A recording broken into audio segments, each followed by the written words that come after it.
guys, welcome to another episode of Creatives on Business. My name is Henry Marsh, and it is my job to chat to all of the amazing human beings right across the world. I see my computer is busy shaking over here, and chat to them about their creativeness and how their lives tick and how they've managed to build a creative, sustainable business around themselves. My guest across from me on the interwebs, all the way in Hoedspruit, I'm not actually sure if he's in Hoedspruit right now, is filmmaker, content strategist, Alex Shapiro. What is happening, dude? How's it, bro? How you doing? Good, man. Good. It's so good to finally have you on the show. We tried to schedule this a couple of weeks back, and then you totally just flaked on me. So I'm glad that you're here finally. Sorry, man. Yeah, I was on a hectic project where I was promised signal, and when I got to the clients, there was less than just signal. The signal was so bad that the only thing that was like consistent was people's tempers because it was that bad. So, yeah. So for the party people out there who don't know, I've mentioned the word content strategist. I myself don't actually entirely know what that means. So for the people out there, what is it that you do at the moment? Who is Alex Shapiro? All right, so I do, so I'm a filmmaker. I generally direct, DP, or edit anything like digital content or commercial ads. The strategy side has come in because of just kind of my background, and then moving into a town where I'd say people are still about 10 years behind in their marketing strategies. But a content strategist is someone who not only looks at the creative of what you need marketed, but we look at the full like encompassing scenario where if you're going to do a video ad, how are we going to target people with that video ad? And are we going to do retargeting? And with that retargeting, are we going to create like a sales funnel? So it's basically just, I make sure the dots are connected and implement my team, like get my team to manage certain aspects of it so that a person can generate sales.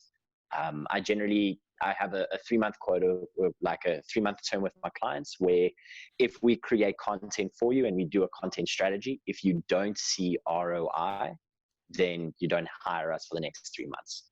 That's basically it. Kind of just, I think it was just out of necessity. I'm very over this whole, I'm a content creator. You're like, that's cool. I deal with clients that spend, I mean, you've seen it here, like clients spend massive amounts of money on ad campaigns, and you're like, what are the actual results? I've seen a lot of those kind of briefs, or the what are they called, man? Case studies, and it just upsets me. So yeah, I think it's just something. It was born from that, but yeah, that's what I do. So and I mentioned this earlier. You're based in Hoedspruit at the moment, am I right? So was the whole point of moving to Hoedspruit this idea of wanting to create content for these people who are 10 years behind in their marketing strategies? No. Oh man, this is a real funny story. So I have lived in Hoedspruit now for a year and a little bit. This time last year I was still calling it Hoedspruit. I got Hoedspruit and Hoedspruit confused. So my missus is an occupational therapist, and there was an opportunity. She was like in transition with work, and there was an opportunity to open a practice here. Subsequently, it's just the weird how the universe works. A friend of mine was proposing to his girlfriend. He booked a place here. We all came here. And the meeting that she was having with one of the other medical professionals in town happened to be on that weekend as well. So she was like, hey, there's a meeting, let's go. And I was like, I thought we were in where we were staying. I was like, man, we are in the middle of nowhere. Turns out it's actually just an estate that's in town. It's super funny.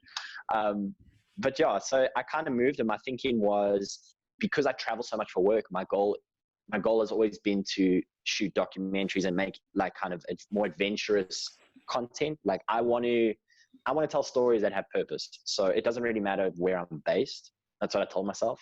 But then when I got here, obviously people talk, they hear you make videos, and then you start chatting to a lot of people. And I unfortunately made one lady in town cry. I didn't do it intentionally. yeah, man, like I was just chatting to her and she was like talking about stuff. And I was like, but do you do this? Do you do that? And do you do this? And she was just like, I actually don't know what you're talking about. And she's charging like these clients a lot of money. And I was like, oh, okay. And then she just burst out into tears. And I was like, I don't understand what's going on. She's just like, yeah, I just realized that I'm so out of my depth here. And I was like, wow. So that's kind of, and then clients ask, we shoot a video and they go, but do you actually understand the strategy behind it? Can you? And here I am.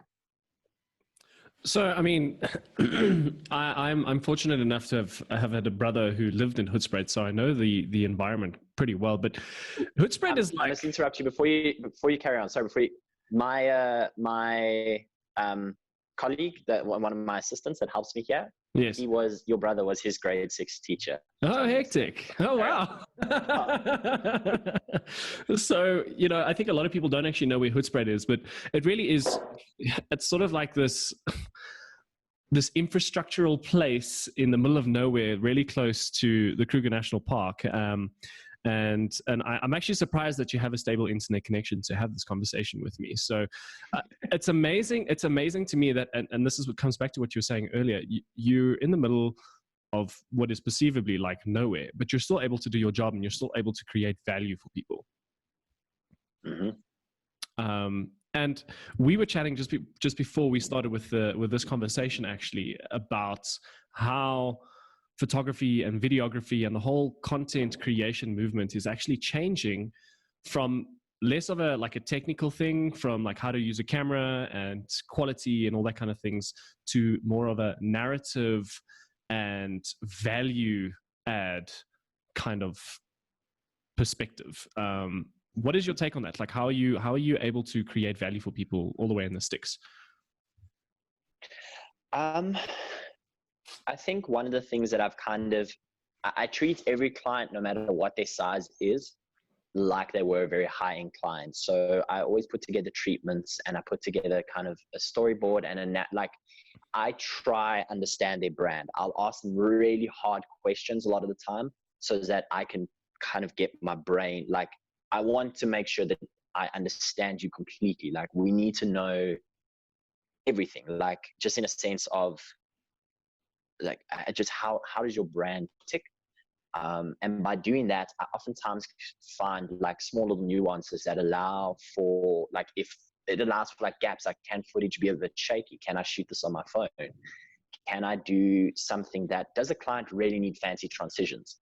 And like 10 out of 10 times they really don't. Like if your cinematography, like when it needs to look high end, if your cinematography looks really good and your photos look fine, they're not too fussed. I think the biggest thing has just been holding true to what is valuable, like what value do they want to give? And that's just kind of been the process of being out here, or any of my clients. Like I did a project last year in Malawi, and like literally halfway through, the client, it's ironic that you said Trump, because he happened to be part of the 3 clients that were in that situation. And he decided that, or his representative decided that it needs to be a full-blown documentary. And I was so grateful that I was able to say like, cool, I've had practice in a sit down, let's talk this out. What do you actually want to say? And in that, they were not so worried too much of the quality, but more so they were more concerned of like, can we get this story out to other people so that we can fix this problem? And that was... Sorry to interrupt you there. So what I'm curious about, and it's one of the things that I struggle with, maybe not necessarily struggle with, but it's always like a touching point with me with a lot of my clients. Do you go in and actually sit down and have a meeting before you even start sending quotes or anything of the kind? Do you phone the client and be like, hey, I'd really love to actually just have a face-to-face meeting to understand what it is that you're looking for entirely? Or does this process happen over the phone or per email, or how do you go about it? It depends on the client. What I do is, so I'll give you an example. There's a client here. I've never physically met the guy. I spoke to him via voice notes. And I just said to him, cool, send me your email. I'm going to send you something what I think, like, because he sent me a reference of what he would like. And I kind of sussed it out. The dude's an ex-Marine, you know, he's in the APU side of their APU NGO. So from I think they're based in the States. So like already in my head, I'm just like, it needs to be very clinical and just very bullet pointed. So I just kind of said, cool, this is, from my understanding, this is what I see. And I just broke it down into it. I mean, it was quite a lengthy email, but I just gave him a visual idea of what I was seeing from what he explained. And that was via email. Whereas I had another client where I sat down for 3 different meetings. Obviously, it was a slightly larger project, so I was able to bill for the last meeting, but I really wanted this client. Like they even now, like they've become friends, and they still one of the clients. Like I want them because of their values. And anyway, but I sat down with them on 3 different occasions and really built a visual narrative of what they want. And I find that separates you from a lot of other people. You know, I know it takes a lot of time. Like I always say, you've got about 15 days of production that you can do. The rest of the time you are spent in meetings.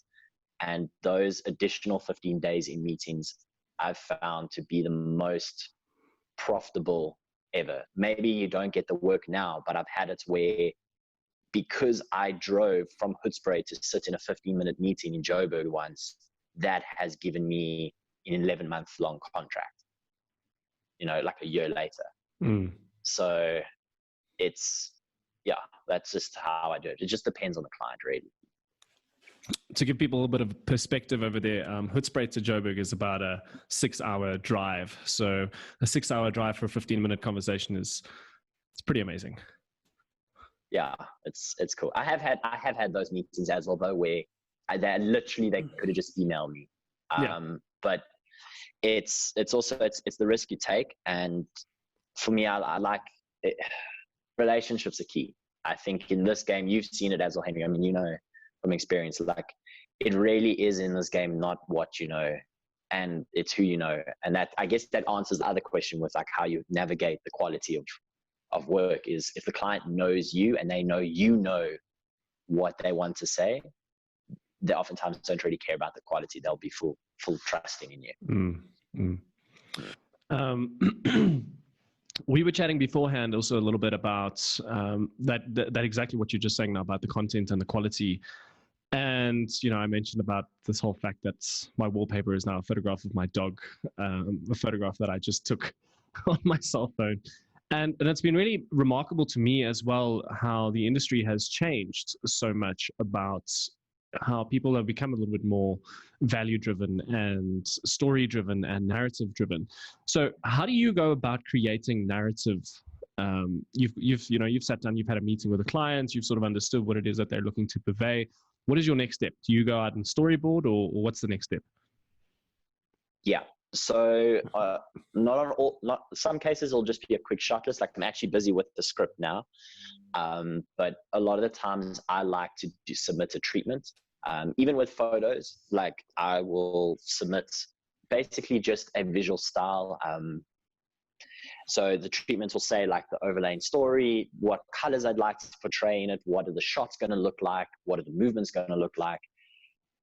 Just basically a PDF or slideshow visual of what they are going to be getting from myself, whether I have to physically hand draw a shot list or like I've just gone blank what it's called, storyboard, or I can use picture references. I find it allows and manages expectations, especially being in a small town. Like I don't want to, I don't want to like cause any bad blood. I mean, it is a small town, people talk, and it's really taught me a lot about business and that connection, and saying like, look, this is the storyboard, this is what I've costed on, this costs X amount.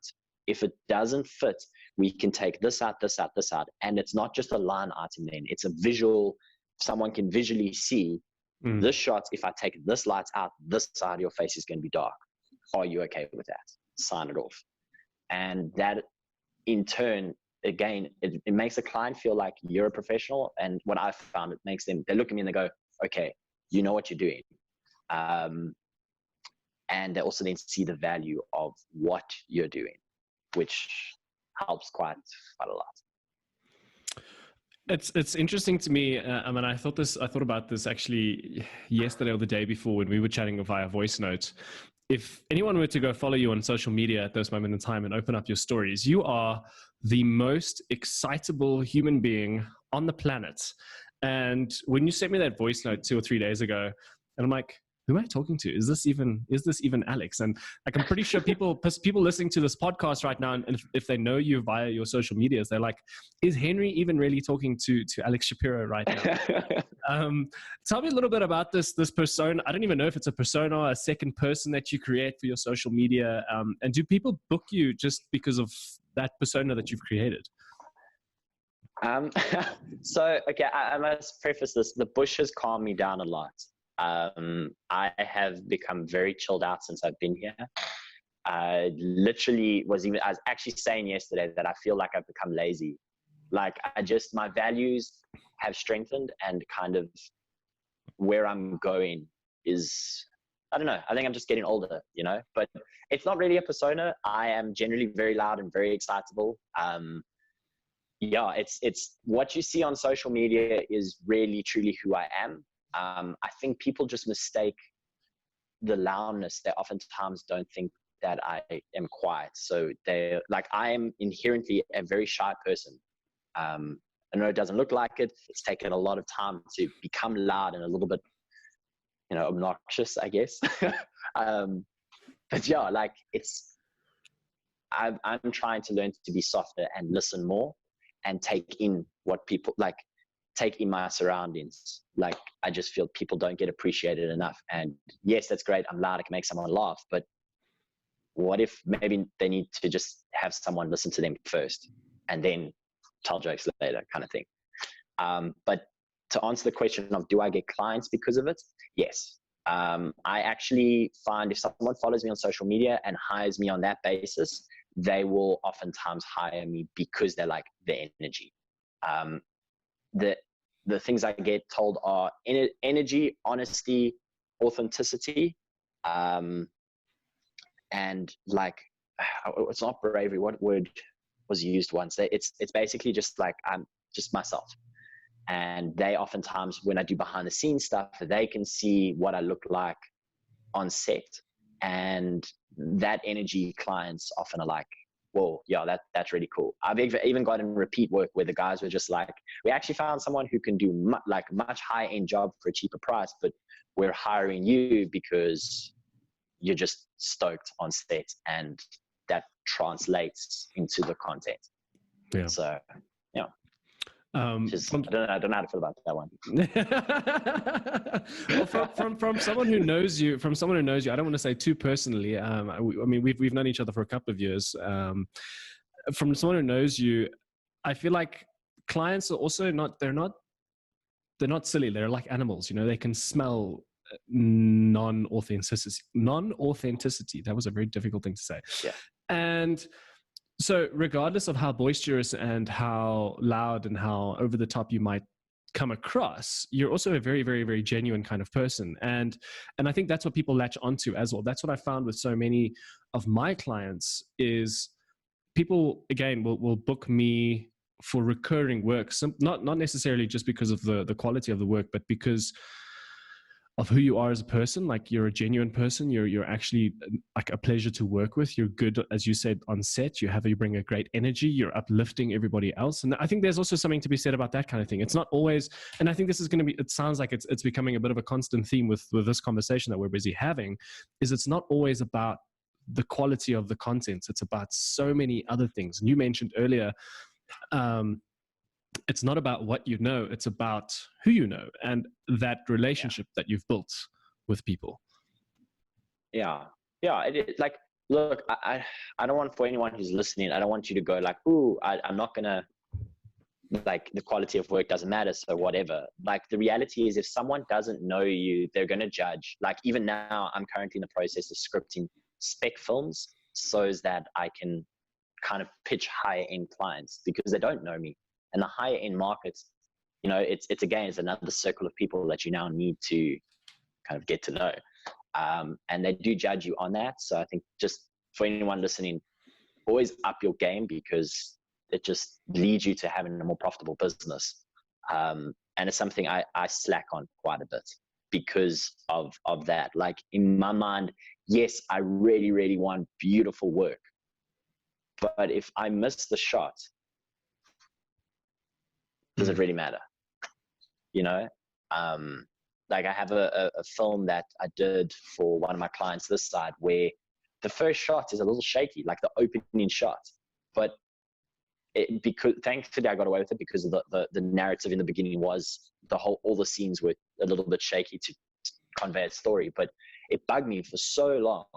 And yet what is interesting is that video I think it got 15,000 views in the first day of it being up on Facebook, which is like, no boosting, nothing. It literally, they just put it on their page and it got tons of shares. It was for me, it was like on Facebook, it's a weird thing. Like Instagram, YouTube, okay, cool. But Facebook, I'm not used to that happening.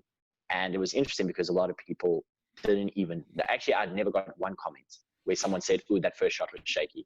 So yeah, and now I've talked myself out of what the question was. But I think you bring up a really valid point. And it's like, if people are judging the technical value of the content that you're putting out, then you haven't done your job as a content creator or as a filmmaker or as a photographer. If people are judging me on my composition or my color or on, those kinds of things, then I haven't done my job as a storyteller, as a person who's putting out meaningful content. And I think that's important as well. Your shaky cam at the beginning of a sequence should not detract from the actual story that you're telling, if your story is good enough. So I think that's important. What I wanted to touch on is, I remember a conversation that we had a number of years ago. You weren't always in the content creation, content strategy, filmmaking sphere. You did something else way before you started on this route. Yeah. Yeah, I did. So I used to own a construction company. So my kind of story is, I dropped out of school. I went and I studied at college for like a year, I'd say a year, because I was obviously 17 turning 18. I did electrical engineering, left that, went to work for a construction company, and it was subsequently poached by another construction company. Ended up in their marketing and kind of client liaison. They thought I'd be great with it. It was terrifying, but I learned a lot there. And I basically said to the guys, like, you're either going to let me buy my way in and we're going to build something massive, or you're going to go out of business, because I'll start my own thing. And subsequently, they actually did go out of business. I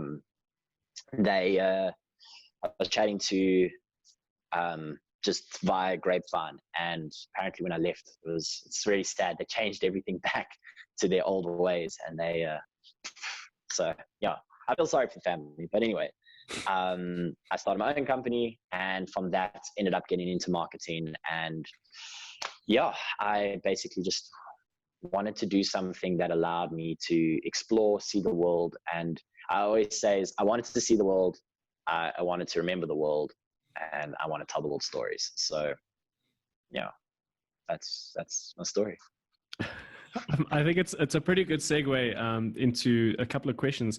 I actually asked the World Wide Web, specifically people on Instagram, if they had any questions for you, and one of them was actually about you and your why philosophy. So can you touch a little bit more on that? My why philosophy. So a lot of people know me as the pineapple guy, because I have a thing called Spot Your Pineapple, where this is my 4th year now. So technically 4 years ago, when I picked up a camera, I basically said, I don't want to do anything that doesn't make me happy. And I want to document my journey to living my designed life so that others can too. And I guess that's been the biggest why, is I don't want to conform to society. Like you said, you're an industrial engineer, correct? So, Yes. You're an industrial engineer, like, but you've moved over to photography, and it's exactly that. It's like, why are we conforming to what, society says? Like, if you want it, like, I think it's happiness. Like, I often, like, I portray it, I guess I do kind of portray it as like, ooh, everything's figured out. Like, I often sit and I'm like, I don't know what direction to go, all the time. But the reality is, it's because I don't want to do something or make a decision that ends up, I go, this has now put me in a corner that I regret. Like, it's not where I want to be. And that's been the biggest why, is even like with filmmaking, like, yes, I started out wanting to do travel films, but now my biggest why is I want to tell stories that impact the world. Like, why is the story being told? Or why am I making this decision? Why am I doing this? And that's it. It's just, I want to be happy so that others can be inspired to be happy. I like that. I like that a lot. I think there is a big movement towards people searching a little bit more for happiness. I actually had a conversation on this podcast with Rudolph. The people will know him as the coffee guy, the coffee interview that I had, and he stated something, and it was like, don't necessarily chase happiness, because you can find a guy, some druggie, snorting coke off of a hooker, and he'll be very, very happy in that situation. So don't necessarily chase happiness, but chasing purpose. And if I think these kinds of things align, and I think it's a really important thing to think about when you are making the decisions in your life about what it is that creates value for yourself. I've seen it with myself, where currently, especially with everything that's going on for people, I think what date is it? It is the 10th of June, 2020. So we are in the middle of the worldwide pandemic that is currently taking place. And sort of my own values have also changed, and just realizing that the people who are close to me really matter to me, and it's about spending time with those kinds of people. So like for the last 9 or 10 weeks, every single Friday and Saturday, you're having a Zoom conversation or a phone call with someone that means something to you, just to let them know, because I think there's so much negativity going on, and it's really important to just shed a little bit of happiness where you can. I made an Instagram post recently where it's like, it doesn't cost you anything extra to be a nice person, to just be kind to the waiter, to the waitress, to the person who's busy putting in the fuel in your car. It doesn't cost you anything extra to be nice. And I think that's also like, it's all of these things kind of tie in. And I think what you said just now was really, really, really great about that.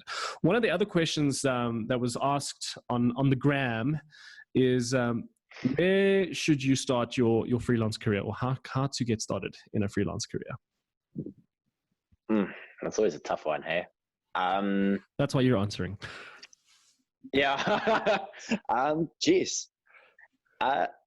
Make stuff. I think that's just the biggest thing, is proof of concept. Like, the reality is, where to start is not necessarily where you're going to end up, but at least give yourself a year and say, cool, well, this is my goal. I want to go here. And, like, the answers will kind of, or the direction will come, but start making stuff that kind of direct you to that. Yes, shoot, or like, if let's say you're an illustrator and you want to do, I don't know, magazine illustrations, for an example, learn everything else, because that will help create, like, I mean, I'm a filmmaker, but I spend a lot of time learning Illustrator and animations and fonts. I love fonts. Like typography, dude, just blows my mind. Like, I don't know why, but again, it's because it's not something that when you do a film, it's that you can draw from that kind of information almost to create something unique and kind of stylistic to you. And that's what will formulate. A good kind of base is find 3 people that inspire you the most and combine their work. So find someone who has colors that inspire you, someone who has a look that inspires you, and someone that has a direction that inspires you, for an example. And go, okay, cool. How do I do that? And then from there, you can just learn and start, and then once you have a proof of, I actually have a book. It's called, what is it? Filmmaker Says, or something like that. And there's a famous quote where this guy says, doesn't matter who you grab your mother, your sister, or your brother, shoot a video and slap directed by on it. Congratulations, you're a director. Now go show people your work. Yeah. And that's basically it, is just make content. We'll make films, make photos, make art, like do it, and people will build it and they will come.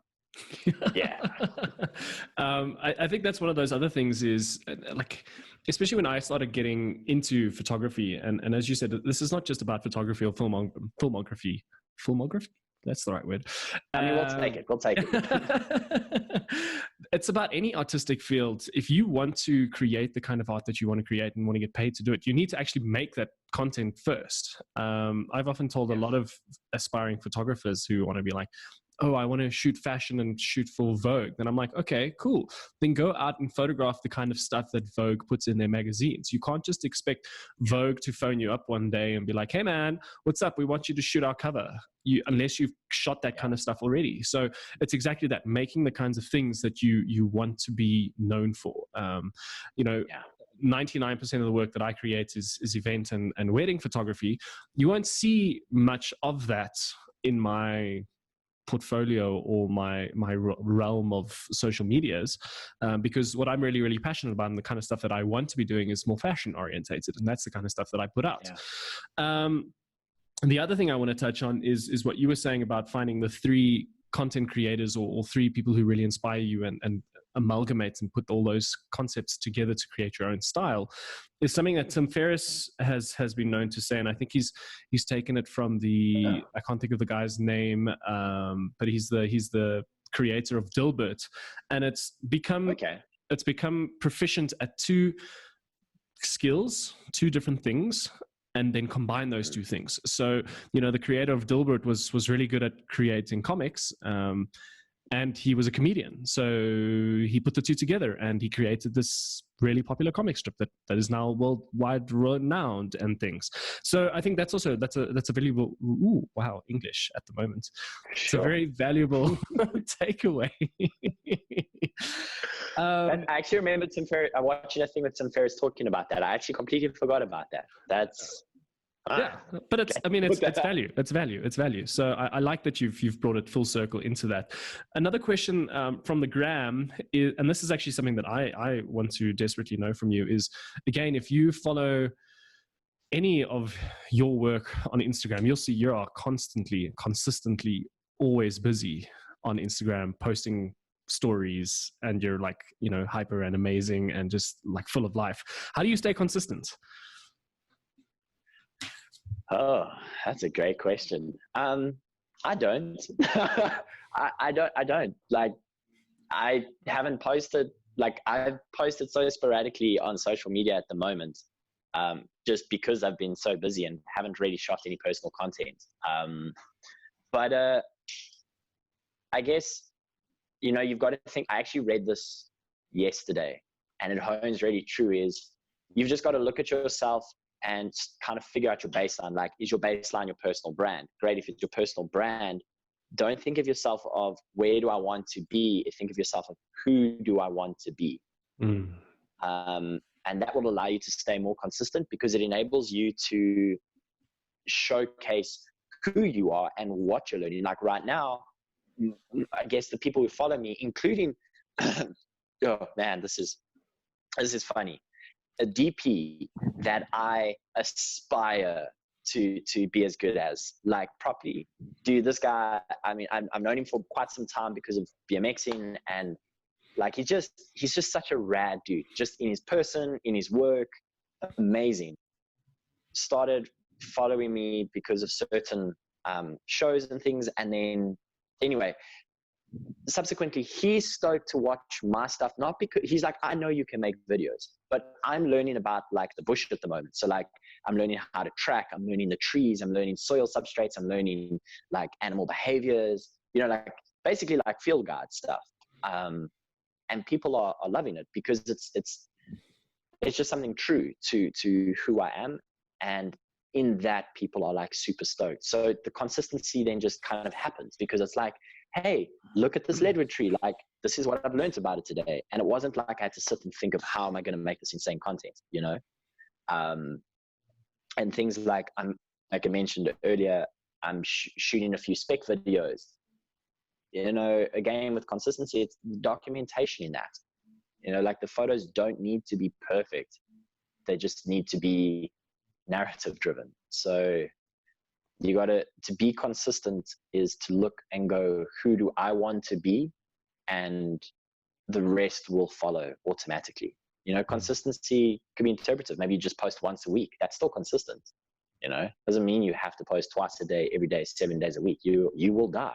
That's what Twitter's for, you know, like, or TikTok, even TikTok. I mean, try to post twice a day on TikTok. It is flipping difficult. Haven't tried it. I've seen it though. I observed it from a distance because it looked dangerous. So I just was like, yeah, man. Yeah. I hope that answers the question. No, I love that. I love that answer because, again, and people will know me as the kind of person, you know, I reference a lot of people like Seth Godin and Tim Ferriss and specifically now with Gary Vee. Gary Vee has been known to say that document over create. And that's exactly what you were just saying now, is you don't always have to come up with this amazing story to post out onto social media and it has to be every single day and it needs to be perfect. You know, you're just talking about this tree that you learned about today. You're still posting out content and putting out things that might be interesting to someone else.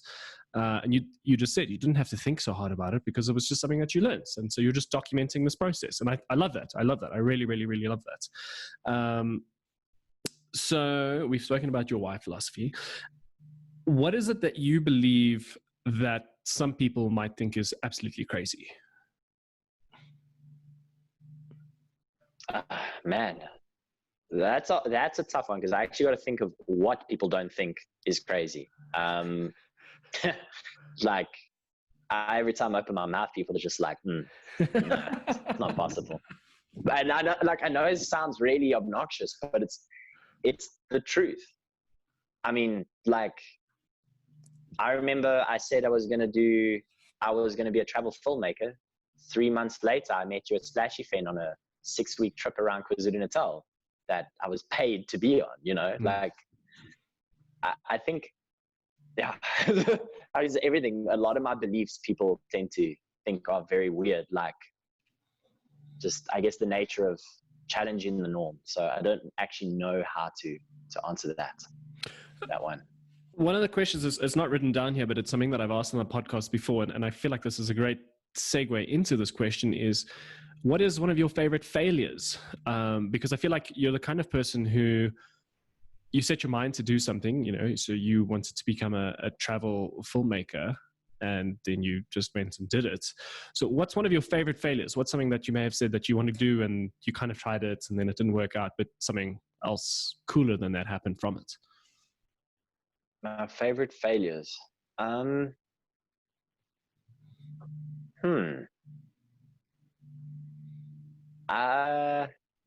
Wow. That is, Henry, you got me. I thought I had an answer to this one, but I actually don't. A favorite failure. So to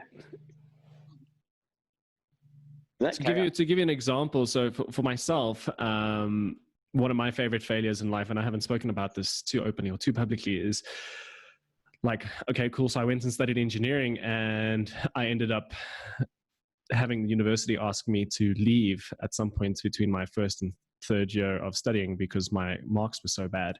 And I was in such a deep, dark, depressive hole that I actually picked up a camera to express myself. And it's because of that reason that I'm a photographer. So that's it's an example of a failure that turned out into something that became that is cool. Okay. I think then, sure. This one's quite deep, but like, that's hectic, man. I didn't know that. I feel like I need to give you a hug now. I can just come here, man. But basically, I'd say the biggest failure was listening to my parents. I grew up with my parents being a little bit absent and trying to, I guess, as I got older, I tried to rekindle that relationship by listening to them and their advice. And that was probably it was the worst thing that I ever did. But at the same time, I'm so glad because it taught me the courage to say to them, don't give me advice. It taught me how to just like, yo, man, like, I appreciate you. I love you guys. I respect you for who you are, but you are not who I want to be. And it allowed me to realize that I'm my own individual person. And yeah, like, I just, thanks for supporting my dreams, guys, but like, I need to go support my own dreams. So that was a big failure. I think that I'm glad happened. Really, really glad that it happened. Sure. I think the feeling is mutual when you said just now you want to give me a hug. I just feel like I want to give you a hug now. That's like two deep stories that we've just released into the world. So thank you for sharing. Man, I think I need a GNT. And in lockdown level 3, we're allowed to buy alcohol now, so that's pretty great. But thank you for sharing that. Safe. Welcome. I feel like these questions are just segueing really, really nicely into one another, because I feel like at the moment, with everything that's taking place in the world, I feel like a lot of creatives must be feeling this. Is, what do you do when you feel overwhelmed? I don't sleep. Well, that's my tactic. Just don't sleep, because then you get anxiety. And then what I do is I wake up in the middle of the night randomly, and I stare at the ceiling and hope that it gives. No, I'm kidding. That does happen though. But when I feel overwhelmed, I find I have little things that are escapes. I'm currently on a bit of a path where I'm trying to have less escapism and more self-reflection. So like, I'll go stand outside and do some push-ups or something, and I write to-do lists. Like, I really like systems, and I try to systematize like my next action step. It may take me a little bit of time, but yeah. And I guess also, I mean, you run your own business. When are you never not overwhelmed? Like, everything is overwhelming because it's always new. It's always something else. I think it's learning to go, cool, I've thought about this, I'm done. Now, how do I think about the next overwhelming thing? And yeah, but those sleepless nights, though, you got to try those. Those are Speaking of like sleepless nights, and you mentioned now like having a schedule. Do you have a morning routine and a daily schedule that you apply onto your living? I know a lot of creatives like to still live the whole 9-to-5 life. I've never had that work for me. I'm still very much the kind of person, if I end up being in work mode at 10 o'clock at night, I'm sending emails. Do you have a morning routine or a daily schedule? So actually, funny enough, when I feel overwhelmed is mostly when I don't follow a certain routine. But for me, it's very simple. If I wake up, I must go shower. It's just, I'm up in the shower. That's it. Like, obviously, because of the nature of what I do, that routine doesn't always get to be held up. But as long as there's a time in my day where I either shower or get to just put my headphones in and listen to music for 5 minutes, I find that really, like, music really plays a strong role in my life. And I find that's what allows me to express a lot of my energy. So yeah, guess that is the routine, really. And coffee. What's on your current playlist at the moment? You're gonna laugh at me. Right now, currently on my phone. Okay, so I've got French 79. Thoroughly enjoying the synth vibe. I don't know why. Mumford & Sons and similar playlist. Chainsmokers. But what is on my playlist right now is the Bee Gees, Staying Alive. Yes. I don't know why. I was in the car yesterday and I got out to look at a tree and like identified, and I didn't look around me, and I turned around and I literally just turned around and I was like, yeah, stand alive. And I was like, just kind of had to tell myself, like, you shouldn't actually, like, you could have walked into a line, bro. Don't be dumb. I feel it's also pretty apt with everything that's going on in the world right now. So that's great. I love that. Yeah, man. Alex, moving on to the last question here from the gram, and it's a question that I've asked on the podcast before. What advice would you give your younger self? I don't actually know how old you are right now. You don't have to tell the people, but 10 years ago, what advice would you give yourself? 10 years ago, I would have told myself to quit BMXing or quit pursuing BMX in South Africa and go to the States where I was offered an opportunity and go see the world. I think that would have been what I told myself. And buy a camera, dang it. Like, why didn't I buy a camera? Like, so stupid.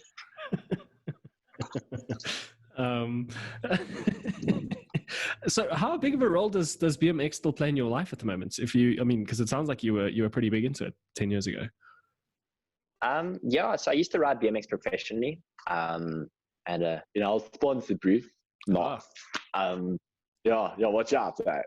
No, it's, I don't know. I can't say I was ever really like, I don't know why people sponsored me, to be honest with you. Like, I have an idea, but I don't know. Anyway,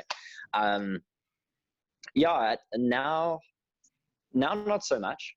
I reference it a lot because it's part of my life, but I don't own a BMX anymore. I haven't ridden a BMX in a while. I mean, I can still pick it up and do a tail whip. Like, I think that stuff's so mentally or like ingrained in my muscles physiology. And the injuries are real still. That sucks. But yeah, not so much.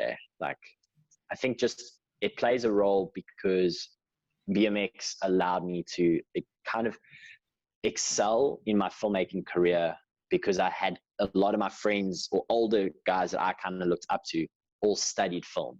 So they could kind of give me pointers, or not necessarily advice. They would often point me in a go look at this YouTube channel, go here, go there. So that helped a lot. So I guess it did kind of help me to get you. That makes no sense in my head. No, it makes complete sense. Because again, like, it comes back to all these things that I often find that throughout whatever art that it is that you're making, you're influenced by so many different things. So I often tell people, like, if they're feeling uninspired, or they just don't know how to get started, or they feel like they're not creative, it's just go out and do things, because those are the kinds of things that will inspire you to create other things, and it influences how you perceive the world and the art that you put out into the world. But something I wanted to ask you now is, you mentioned YouTube very briefly. What are some of your favorite YouTube channels? And this is just a random question that I'm quite curious about. Oh, Johnny Harris. Love him. He used to make stuff for Vox, and now he's very much on his own. Super informative. Love his style of filmmaking. The fact that he never smiles in his videos is great. He's always like, so serious. I don't know. So he doesn't sound like that, but it's amazing. Loving that.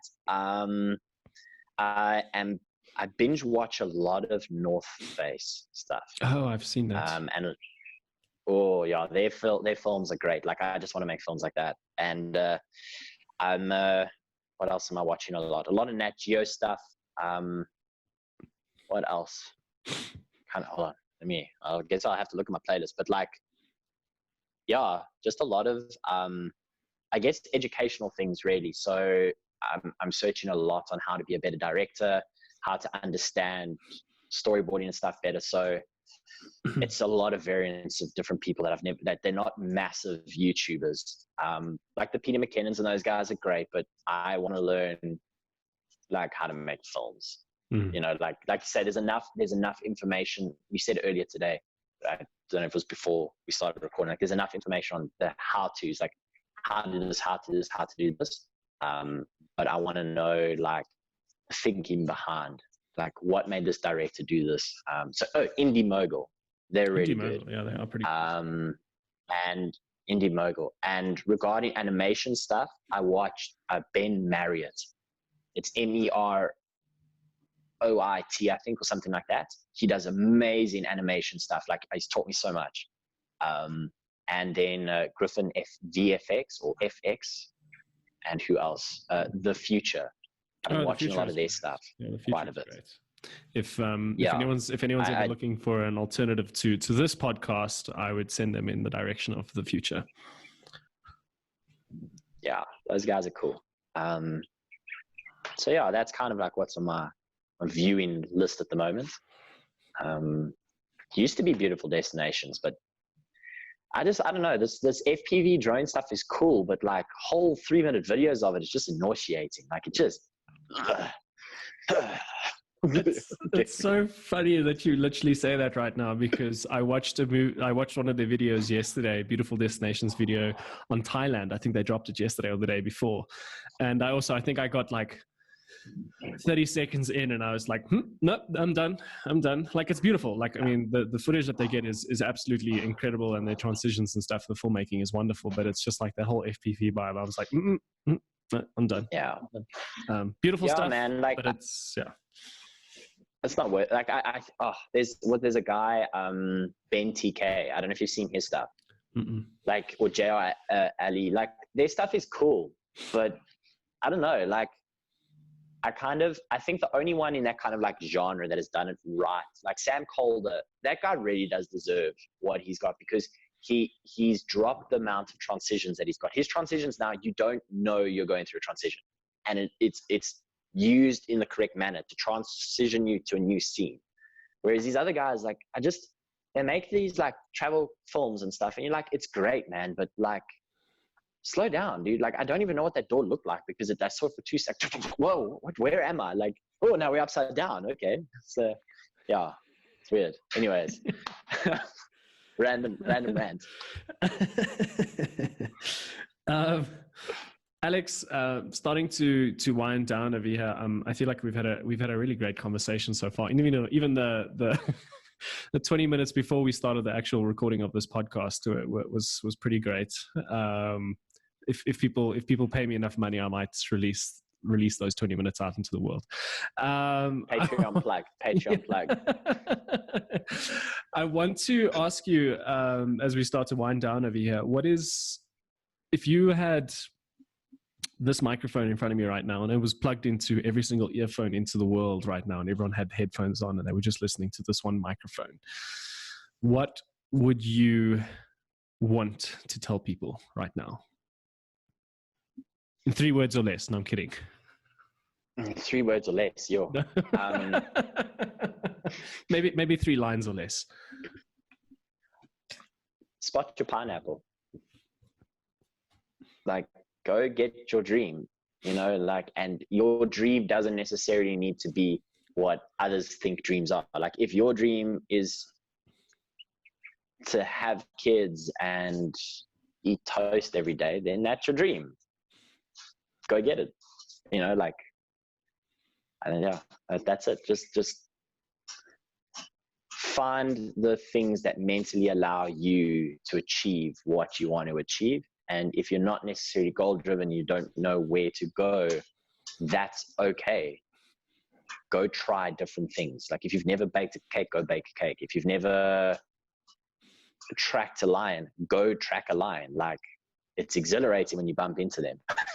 But yeah, I just don't think people experiment enough, or they're not prepared to, like, they want to put on the makeup, but they don't want to go camp and actually see if they enjoy it. That makes any sense. To elaborate on that, you're not being sexist in any way. It's about experiencing new things. Oh, sorry. No. Yeah, sorry. No. I just think of a lot of my male friends that I won't go adventure because they legitimately, I've heard, I might break a nail, and you're like, did you just say that, bro? Like, yeah, I think it's a real extreme meaning, or like extreme example, but people don't try things. I live in an area where it's adventure based, and I meet people every day who have never been up the mountain that we all stare at every single day. Like, why not? Like, it's cool, you're comfortable, but why not? I think that's, yeah. I mean, if you don't do it, you'll never know. It's like eating a cabbage for the first time, or what's a green that you don't like? Are you asking me, or was that a rhetorical question? No, well, yeah, I'm asking you. Like, I don't know, what's a vegetable kids don't want to eat, Broccoli. But yes, no, I get you 100%. Yeah. Alex, Dude, thank you so much for the chat. Where can all the party people on the interwebs find you? You can find, if you just Google SomeShap, SOMESHAP, you will find me all over the webs, on the grams, the TikTok grizzle, the Facebook. And I'm not on Facebook. Like, don't do that's waste of time. But YouTube, all of that, I'm there. I once asked you this question, so I know the answer, but what was the idea behind SomeShap? Why SomeShap? Why is your username SomeShap? Why is your handle SomeShap? Because someone took it. It took my name. It took Alex Shapiro already, the buggers. So it's actually a composer. Her and I are always doing for Google, but it's just because I'm sharing a part of myself. So some Alex was also taken. So Shapiro is my surname. So I thought have some Shap. So here we are. Like, it's just, I'm sharing my world with you. Love it. I say SomeShap. I apologize, SomeShap. But that's what I used to. That's what I used to legitimately think it was. I was like SomeShap, like it's lekker. Yeah, a lot of people do. I've actually only ever had one person. I'm not even kidding. One person get it right the first time. It's like, I don't know how. They were just like that. Yeah, what I even asked, I was like, "How did you do it?" And I think they made some comment that I was even just like, "Whoa, you really thought about this?" Like. Science. I love it. Alex, I really appreciate the conversation we've just had. Thank you so much for being on the show. And for everybody else out there who's been listening, thank you so much for joining in. I hope you're all staying safe, staying sane, and I will catch you guys on the next one. Cheers.